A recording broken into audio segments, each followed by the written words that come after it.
Hello friends, welcome to Aditya Sharma classes. तो आज हम क्लास 9 हिंदी बुक क्षितिज का पाठ 1 दो बैलों की कथा पढ़ने जा रहे हैं, जिसके लेखक हैं प्रेमचंद। अगर आपको हमारी वीडियोस पसंद आती हैं तो वीडियोस को लाइक करें और नीचे दिए सब्सक्राइब बटन को प्रेस करें और बेल आइकॉन को ऑन कर दें, ताकि आपको हमारी वीडियोस के रेगुलर अपडेट्स मिलते रहें और अपने फ्रेंड्स के साथ शेयर करना ना भूलें। अगर आपने इस चैप्टर का पार्ट 1, 2, 3 और 4 अभी तक नहीं देखा है तो पहले उसे जाके देख लें। उन वीडियोस की लिंक डिस्क्रिप्शन बॉक्स में अवेलेबल है। तो आइए पार्ट शुरू करते हैं। एक सप्ताह तक दोनों मित्र वहाँ बंधे पड़े रहे। किसी ने चारे का एक तृण भी न डाला। तृण यानी दाना, मतलब एक भी तिनका भी नहीं डाला उन्हें। हाँ, एक बार पानी दिखा दिया जाता था, यही उनका आधार था, यानी यही उनका किसी तरह से सहारा था। दोनों इतने दुर्बल हो गए थे कि उठा तक ना जाता था। ठठरियाँ निकल आई थीं। ठठरियाँ यानी हड्डियों का जो ढांचा होता है वो अलग से उनका दिखने लगा था कि वो कितने दुर्बल हो गए हैं। एक दिन बाड़े के सामने डुग्गी बजने लगी और दोपहर होते होते वहाँ 50-60 आदमी जमा हो गए। डुग्गी यानी चौड़े मुंह वाला बाजा, जिसे हम ड्रम भी कह सकते हैं। तब दोनों मित्र निकाले गए और उनकी देखभाल होने लगी। लोग आकर उनकी सूरत देखते और मन फीका कर कर चले जाते। ऐसे मृतक बैलों का कौन खरीदार होता? मृतक यानी मरियल से, जो अलग ही से लगते हैं कि एकदम कमज़ोर बैल हैं ये तो इनको कोई खरीदता ही नहीं। इस वजह से सब लोग उनका बस चेहरा देख देख कर चले जाते और नहीं खरीदते। सहसा एक दड़ियाल आदमी, सहसा यानी अचानक से एक दड़ियाल आदमी जिसकी आंखें लाल थीं और मुद्रा अत्यंत कठोर आया और दोनों मित्रों को के कूल्हों में उंगली गोदकर मुंशी जी से बातें करने लगा। कूल्हे यानी जो कमर के दोनों ओर की हड्डी होती है उसे कूल्हे कहते हैं। मैं उंगली गोदकर मुंशी जी से बातें करने लगा। उसका चेहरा देखकर अंतर्ज्ञान से दोनों मित्रों के दिल कांप उठे। वह कौन है और उन्हें क्यों टटोल रहा है, इस विषय में उन्हें कोई संदेह न हुआ। टटोल रहा है यानी तलाश सा कर रहा है।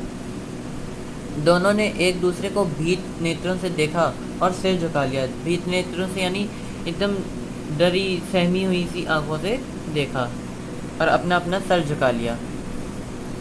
हीरा ने कहा, गया के घर से नाहक भागे यानी व्यर्थ में ही हम लोग तो वहाँ से चले आए।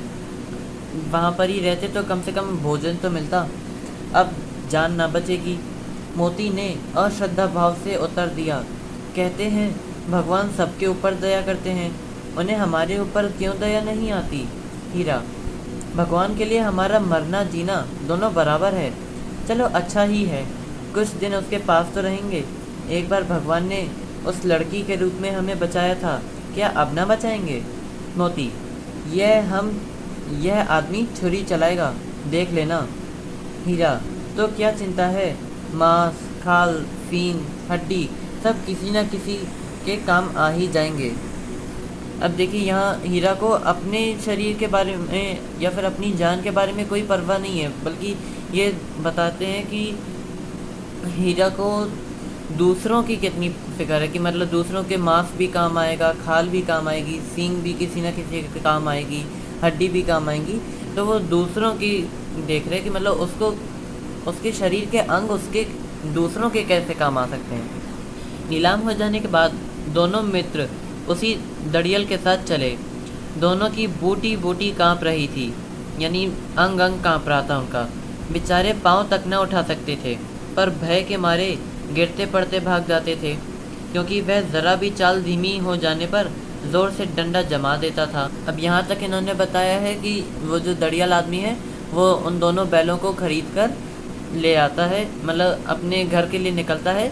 लेकिन दोनों बैल में तो इतनी शक्ति भी नहीं थी कि दोनों जल्दी जल्दी चल भी सकें, और ज़रा सी भी उनकी चाल धीमी होती कि वो तुरंत उनको डंडे से मारता। राह में गाय बैलों का एक रेवड़ हरे हरे हार में चढ़ता नजर आया। रेवड़ यानी झुंड में। सभी जानवर प्रसन्न थे, चिकने चपल। प्रसन्न थे क्योंकि वो तो आज़ाद थे, और चिकने थे यानी साफ सुथरे, और क्या कहते हैं, चपल यानी चंचल। कोई उछलता था, कोई आनंद से बैठा पागुर करता था। पागुर का ये एक प्रोसेस होता है, जैसे कोई भी जानवर होता है तो हमने जैसे उसको खाना डाला तो पहले वो खाना को निगल लेता है, फिर उस टाइम पे चबाता नहीं, वो डायरेक्ट निगल लेता है। फिर जब वो फ्री होता है या फिर जब वो बैठ जाता है तब वो अपने पेट से वो खाना अपने मुंह में लाता है और फिर उसको चबाकर वापस अपने पेट में भेजता है। तो इस प्रोसेस को हम लोग पागुर कहते हैं। कितना सुखी जीवन था इनका, पर कितने स्वार्थी हैं सब। किसी को चिंता ही नहीं कि उनके दो भाई बधे के हाथ पड़े कैसे दुखी हैं। बधिक यानी जो जैसे जल्लाद होता है या हथियारा होता है उसे बधिक कहते हैं। सहसा दोनों को ऐसा मालूम हुआ कि यह परिचित राह है। हाँ, इसी राह से गया उन्हें ले गया था। वही खेत, वही बाग, वही गांव मिलने लगे। प्रतिक्षण उनकी चाल तेज होने लगी। प्रतिक्षण यानी प्रत्येक पल में, मतलब हर सेकंड उनकी चाल तेज होने लगी। सारी थकान, सारी दुर्बलता गायब सी हो गई। आह, यह लो, अपना ही आ गया। इसी कुएं पर हम पुर चलाने आया करते थे। यही कुआं है। पुर यानी जो कुएं से पानी की खींचने वाली जो मोटर टाइप की होती है उसे पुर कहते हैं। और दोनों बैलों ने नोटिस किया कि यह रास्ता, जिस रास्ते से हम लोग जा रहे हैं, ये रास्ता तो हम लोगों का जाना पहचाना है।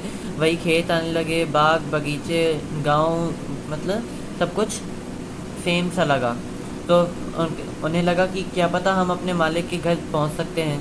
तो इस वजह से वो जल्दी जल्दी चलने लगे और सारी उनकी थकान जो थी वो सब ऐसी गायब सी होने लगी। मोती ने कहा, हमारा घर नगीच आ गया। नगीच यानी नज़दीक आ गया। हीरा बोला, भगवान की दया है मोती, मैं तो अब घर भागता हूँ। हीरा, यह जाने देगा? यह यानी वो जो दड़ियल आदमी है जो उनके साथ में है, क्या वो अब उसे जाने देगा? मोती, इसे मैं मार गिराता हूँ। हीरा, नहीं नहीं, दौड़कर थान पर चलो, वहाँ से हम आगे न जाएंगे। दोनों उन्मत्त होकर बछड़ों की भांति कुलेलें करते हुए घर की ओर दौड़े। उन्मत्त यानी एकदम, मतलब एकदम खुश से होने लगे, बावले से हो गए थे।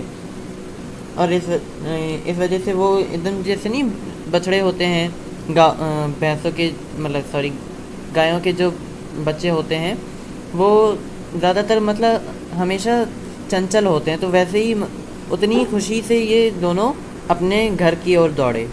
वह हमारा थान है यानी जहाँ पर वो पहले बंधे हुए होते थे मतलब जहाँ पर जोरियों ने बांध कर रखा था।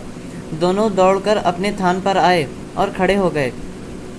दड़ियल भी पीछे पीछे दौड़ा चला आता था। जूरी द्वार पर बैठा धूप खा रहा था। बैलों को देखते ही दौड़ा और उन्हें बारी बारी से गले लगाने लगा। मित्रों की आंखों से आनंद के आंसू बहने लगे। एक जूरी का हाथ चाट रहा था। अब यहाँ पर इन्होंने बताया है कि ये दोनों बैल जूरी से मिलते हैं तो दोनों प्रसन्न हो जाते हैं, जूरी भी प्रसन्न हो जाता है, दोनों को गले लगाता है और क्या कहते हैं, एक बैल जूरी का हाथ चाटने लगता है। दड़ियल ने जाकर बैलों की रस्सियाँ पकड़ लीं। जूरी ने कहा, मेरे बैल हैं। दड़ियल, तुम्हारे बैल कैसे? मैं मवेशी खाने से नीलाम लिए आता हूँ। मवेशी खाने यानी वह स्थान को कहते हैं जहाँ पालतू चौपायों को रखे जाते हैं। चौपाई यानी जो जिन जानवरों के 4 पैर होते हैं। और जूरी, मैं तो समझा हूँ चुराए लिए आते हो, चुपके से चले जाओ। मेरे बैल हैं, मैं बेचूंगा तो बिकेंगे। किसी को मेरे बैल नीलाम करने का क्या अख्तियार है? अख्तियार यानी अधिकार। अब क्या कहते हैं, जूरी के बैल हैं तो क्या कहते हैं, दूसरे इंसान कैसे उसको बेच सकते हैं, क्योंकि बैल तो जूरी के हैं। दड़ियल, जाकर थाने में रिपोर्ट कर दूंगा। जूरी, मेरे बैल हैं, इसका सबूत ये है कि मेरे द्वार पर खड़े हैं। दड़ियल झल्लाकर बैलों को ज़बरदस्ती पकड़ ले जाने के लिए बढ़ा। उसी वक्त मोती ने सींग चलाया। दड़ियल पीछे हटा। मोती ने पीछे किया। दड़ियल भागा। मोती पीछे दौड़ा। गांव के बाहर निकल जाने पर वह रुका, पर खड़ा दड़ियल का रास्ता देख रहा था। दड़ियल दूर खड़ा धमकियां दे रहा था, गालियां निकाल रहा था, पत्थर फेंक रहा था और मोती विजयी शूर की भांति उसका रास्ता रोके खड़ा था। विजयी शूर यानी जैसे विजयी योद्धा होते हैं, उसकी भांति उसका रास्ता रोके खड़ा था। गांव के लोग यह तमाशा देखते थे और हंसते थे। अब यहाँ पर इन्होंने बता दिया कि किसी तरह वो जो दड़ियल होता है, दड़ियल बता दूं कि दड़ियल वो आदमी होता है जिसकी दाढ़ी मूछें हों। हाँ, और दोनों बैल, दोनों तो नहीं, मोती दड़ियल को उस गांव से भगा देता है। यहाँ पर बता दिया है कि किस तरह भगाता है, थोड़ा आगे हटके पीछे हटके, मतलब पूरा ऐसे डिस्क्राइब कर दिया है। और जो गांव के लड़के थे वो सब तमाशा देख रहे थे और हंसते भी थे। जब दड़ियल हार कर चला गया तो मोती अकड़ता हुआ यानी गर्व से लौटा। हीरा ने कहा, मैं डर रहा था कि कहीं तुम गुस्से में आकर मार न बैठो मोती, अगर वह मुझे पकड़ता तो मैं बेमारे ना छोड़ता। हीरा, अब ना आएगा मोती, आएगा तो दूर ही से खबर ले लूँगा, देखूं कैसे ले जाता है। हीरा, जो गोली मरवा दे। मोती, मर जाऊंगा पर इसके काम तो ना आऊँगा। हीरा, हमारी जान की कोई जान ही नहीं समझता, यानी हमारी मतलब इन बैलों की जान को की कोई वैल्यू ही नहीं समझता कि ये बैल हैं, ये क्या करेंगे जीकर। वैसे में कोई समझते ही नहीं है कि उनकी भी एक ज़िंदगी होती है। मोती, इसलिए कि हम इतने सीधे हैं। ज़रा देर में नांदों में खली, भूसा, चोकर और दाना भर दिया गया और दोनों मित्र खाने लगे। झूरी खड़ा दोनों को सहला रहा था और 20 लड़के तमाशा देख रहे थे। सारे गांव में उत्साह सा मालूम होता था, उत्साह सा यानी उत्साह सा लगता था। उसी समय मालकिन ने आकर दोनों के माथे चूम लिए। आखिरकार मालकिन को भी, यानी झूरी की जो पत्नी थी, उसको भी समझ में आ ही गया कि बैलों से भी या फिर जानवरों से भी प्रेम करना चाहिए। तो आइए अब इस चैप्टर का संदेश भी देख लेते हैं। दो बैलों की कथा एक शिक्षाप्रद कहानी है। इसमें मुख्य नायक हीरा और मोती नाम के दो बैल हैं। इस कहानी के लेखक मुंशी प्रेमचंद हैं। ये दोनों बैल सीधे साधे लोगों का प्रतीक हैं। दोनों को बहुत सारी आपदाओं का सामना करना पड़ता है, फिर भी दोनों एक दूसरे का साथ नहीं छोड़ते। दोनों अपनी आज़ादी के लिए संघर्ष करते हैं, कई सारे नैतिक मूल्यों का भी ध्यान रखते हैं और अंत में दोनों अपने घर लौट आते हैं।